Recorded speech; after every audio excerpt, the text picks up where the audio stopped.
seem to have a lot of time people checking their own facts. Elliot Keck is Investigations Campaign Manager at Taxpayers Alliance and joins us now. Good morning to you, Elliot.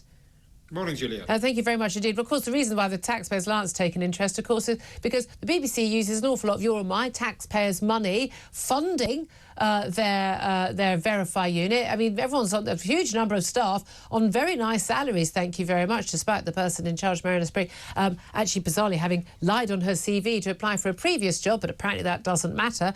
Everyone's lying on their CVs now these days, we're told, including apparently the Chancellor. But they're under fire, the Verify unit, particularly over them trying somehow to verify the facts related to the farmers' inheritance tax. What's happened? Yeah, so BBC Verify published an article, a look essentially at the differing analyses of how many farms will be impacted by the government's recent changes to agricultural relief. I think the truth is actually we don't know exactly how many farms are going to be impacted. This is a very complicated issue. The government haven't really done a full impact assessment. No, the Treasury says one set of numbers, the Department for Environment says another number. Yeah, but I'll tell you who I am inclined to believe. I'm inclined to believe organisations like the Countryside Alliance, the National Farmers Union, the organisations that actually deal with farmers on a day-to-day basis, are actually, based in the countryside many times themselves and are genuine experts on this issue. I'm going to trust them over people, behind their desks in Whitehall and politicians who have never spent a day in rural communities and, come from the charity sector, trade union sector and public sector. So I'm inclined to trust them. But BBC Verify have decided instead to trust government figures and essentially propagandise for the government, and have actually been caught now editing their article to remove that, essentially what was propaganda for the government. And it was a bit embarrassing also when Keir Starmer, in a speech when he was over in Brazil, said, in a press conference, the BBC agree with my figures because the BBC used government figures.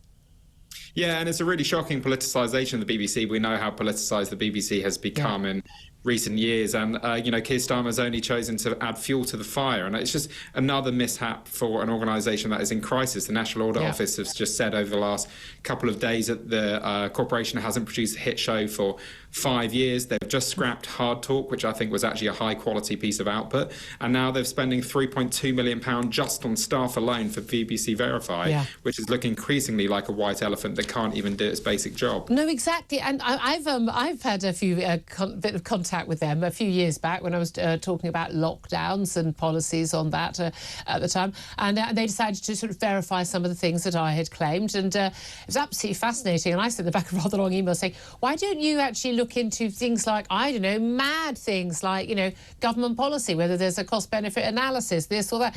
And they don't seem to look into things that really matter. It's nearly always some sort of silly Twitter row that people are having, and then they look into that. So they're using taxpayer-funded resources, being terribly pompous. Oh, we are now going to give our verdict, like a Roman emperor at the Colosseum, whether they give a thumbs up or a thumb down. We will give our verdict, and then that will be the end of the matter. But as a lot of people have been asking in recent years, who's fact-checking the fact-checkers? Yeah, that's absolutely right. And there was a great example of what you were talking about during the US election, where BBC Verify did this whole story on the fact that the Trump campaign was creating AI images of Trump with, various ethnic minorities. It turned out that those images were actually coming from a parody account and not from the Trump campaign. Again, this is costing licence fee payers millions and millions of pounds. We don't know exactly how much it's costing because, of course, the BBC keep a lot of their costs essentially under wraps. They don't reveal the information. They use an exemption under information laws. And, I think absolutely, I'm not sure that a taxpayer-funded organisation should be doing fact-checking in the first place. But no, I think they should be doing it as a matter of course. The thing I find absolutely extraordinary is that they think it should be a separate unit. All of their journalists should be doing it as a matter of course, as part of their journalistic job. I mean, they've got so many people. Gosh, I'd love to have those resources. Not that it's that funding, but the number of people incredibly highly qualified. They're flashing around those Oxbridge degrees. That should be basic journalism 101. Who did what, when, where, and why. Asking the questions, verifying those facts, but they don't seem to do that. So much of political journalism now, and particularly at the BBC, is the government has said, and then he said, and someone on Twitter said, as opposed to, give me the facts. The amount of time they have like an in-depth report. I look at their website, I think, that'll be interesting. Give me an in-depth report on X or Y. Give me some actual facts. Tell me, if there'll be an article about schools, it won't tell us how many schools there are. Or, this has gone up 20%. From where to where? The most basic sort of journalistic skills are being lost, but they're finger-wagging at everybody else, and yet they're the ones getting it wrong half the time. Yeah, that's precisely right. And I guess this is a broader problem with the public sector where rather than instill absolutely critical and crucial attitudes, you kind of outsource it to a separate team. So rather than have all civil servants care about value for money and efficiency, you create a separate office for value for money to deal with it for them. And it's the same with the BBC. Rather than having journalists really committed to, facts and truthfulness and accountability and honesty, you create this separate, massively funded organisation to do it all for you. Yeah. And it turns out they're just as bad as everyone else. Yeah, exactly. Of course, it's their truth, isn't it, Elliot? Bearing in mind that an awful lot of the BBC, Sky, ITV, an awful lot of our newspapers as well don't even bear any resemblance to the truth when they're talking about a lot of climate policy. Absolute made-up nonsense that they spout on that.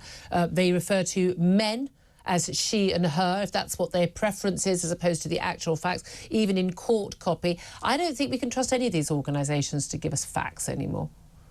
Yeah, and there was that really shocking interview on BBC Women's Hour a couple of days ago where there was a nurse that is taking the NHS, her NHS trust to an employment tribunal for allowing, essentially, let's be honest, a biological male, someone that hasn't even... No, not biological male, a man, just a man. Yes, Call him what he is, he's a man.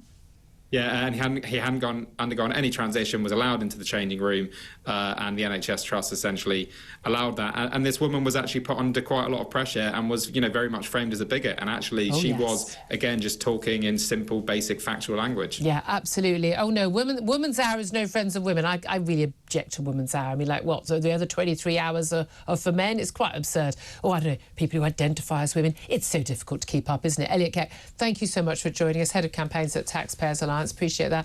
Philip Ingram, I mean, you and I are both old school on all these things. It is quite bizarre. I mean, especially as a military man, the idea that, like, well, we're going to have a special unit to check facts. You're a news organisation. BBC News, you're a news organisation.